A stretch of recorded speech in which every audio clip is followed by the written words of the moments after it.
السلام علیکم ورحمۃ اللہ وبرکاتہ۔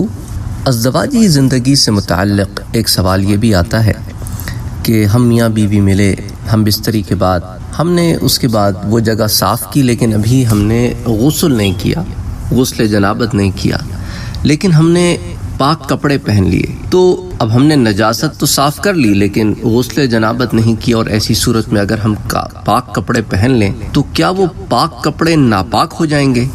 اگر اس پر کوئی نجاست نہ لگی ہو تو کیا ہم ان کپڑوں کو پہن سکتے ہیں؟ اس کے اندر مثال کے طور پہ بہت ساری چیزیں آتی ہیں، بنیان بھی ہو گئی، ٹوپی بھی ہو گئی، شرٹ پینٹ وغیرہ۔ دیکھیں جی، پاک کپڑے پہننے کے بعد اگر کپڑوں میں کوئی نجاست نہیں لگتی ہے تو بلا شبہ کپڑے، اور اگر نجاست لگ جاتی ہے تو نجاست جہاں لگی ہے وہ جگہ جو ہے وہ ناپاک ہو جائے گی، لیکن اس جگہ کو پاک کر لینے سے کپڑا پھر پاک ہو جائے گا۔